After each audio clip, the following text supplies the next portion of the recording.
Since the formation of the Jedi Order, the Jedi Code has evolved in its wording, but one constant was its stance on attachments.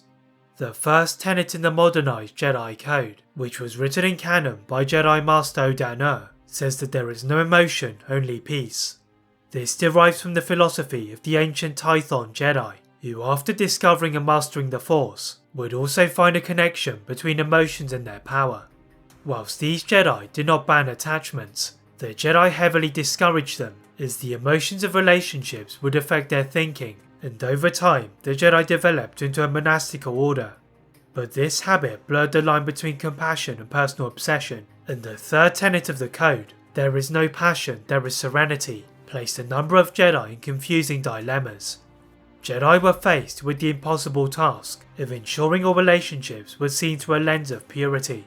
After the Ruusan reformations, the habits established by the ancient Jedi were set into stone, and Jedi were ordered to talk to their master if they ever felt the urge to act on their attachments. But what if the Jedi had allowed attachments? What effect will this have on the galaxy?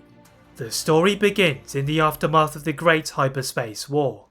Whilst the Jedi had previously been informal in their structure, with Padawans only being tied to the Order until they became a knight, the war had brought changes to their order. On the planet of Ossus, Odan-Urr was fulfilling his master's wish to construct a repository, and he had been studying the Jedi Code when he started to wonder if Padawans really knew the code. Odan-Urr was still struggling after the death of his master Uru, and as he tried to release his emotions into the Force, he realised that one of the reasons for the upsurge in Sith in the war had been the freedom given to knights, and the rule of attachment was a point of contention. After discussing this code change with the remaining masters, the Jedi decided to gradually implement the changes. Before establishing attachments within the Order, they first allowed Jedi to occasionally visit their families, and once they discovered the less Jedi left the Order, they allowed relationships amongst Jedi. Odan-Urr was insistent that meditation was strictly implemented, as this would prevent any acts against the will of the Force, and all marriages would first be approved by the Jedi Council. Over the next 600 years, Odan-Urr would teach this new Jedi Code to all students, but whilst the Jedi had eliminated the conflict of interest concerning attachments, they could not stop the quest for power. Whilst Odan-Urr was studying in the Hall of Antiquities, he would learn of a Jedi under Master Tremaine by the name of Freedon Nadd. Whilst Nadd had been incredibly gifted in the Force, his desire for power was surrounded by emotions of darkness, and he ultimately slayed his master with his anger. Although Nadd's physical body was eventually defeated, the real test for Odan-Urr and his code would occur 400 years after Nadd's reign of tyranny on Onderon. When the Jedi battled the Krath in the Great Sith War, another Jedi exile Kun would follow the path of Freedon Nadd in his own search for the Sith's secrets. But in the aftermath of the Battle of Deniba, the code had allowed a relationship between Nomi Sunrise and Ulic Qel-Droma, so despite the death of his master, Qel-Droma is convinced to not infiltrate the Krath.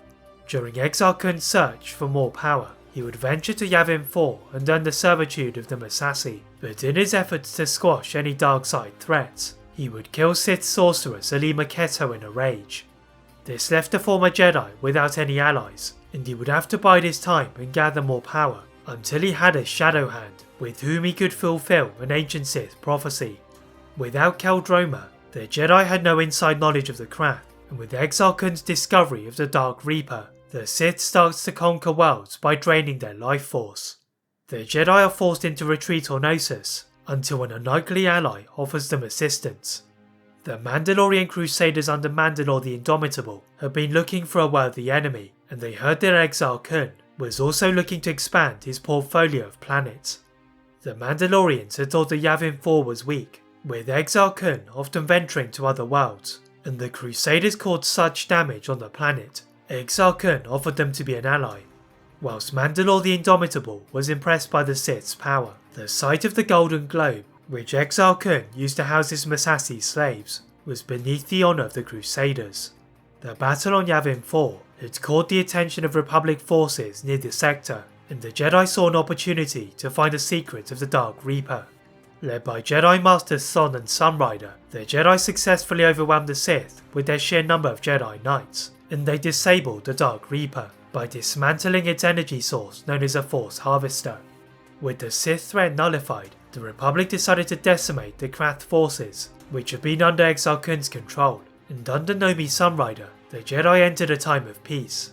With the Republic and the Mandalorians retaining a tense but cordial standing, the Jedi Order begins to flourish, and the schemes of Darth Vishya would have to wait, as Revan and Malak became Jedi Masters.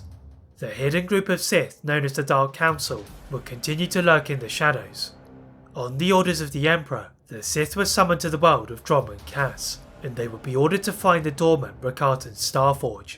As Vishya had anticipated, the Republic are placed on high alert and sent some of their most esteemed Jedi, such as Revan Bastila Malak and Mitra Surik. The Emperor used his immense power in the Force to dominate the minds of the Jedi, and soon he attempted to turn the Jedi against their superiors on Ossus. Vishya attempted to separate the Jedi across the galaxy, also in pursuit of knowledge, but what he had thought was a weakness in the changed Jedi Code was the strength between Revan and Bastila.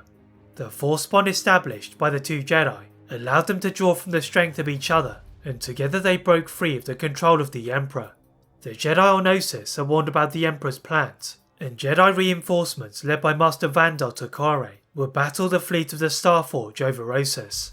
Since the Jedi's first attempt to destroy the Starforge, the Order had been conflicted on how they had reacted to the threat. Divided into two factions, the liberal Kreia led the more modern Jedi, whilst Master Rook led the traditional Jedi, and as the Sith fleet approached, the fractures turned into a split. Kreia decided to be proactive, and using a number of Republic Hammerhead-class cruisers, she led an assault, whilst Rook and his Jedi stayed on Ossus, waiting for the Sith to arrive on their territory.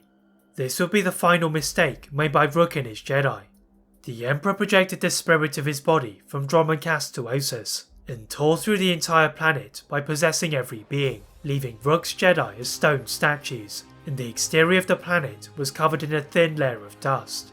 Whilst the remaining Jedi had the advantage of Bastila's battle meditation, Kreia spotted the shatter point in the battle, which emanated from Ossus, and ordered a full-scale retreat.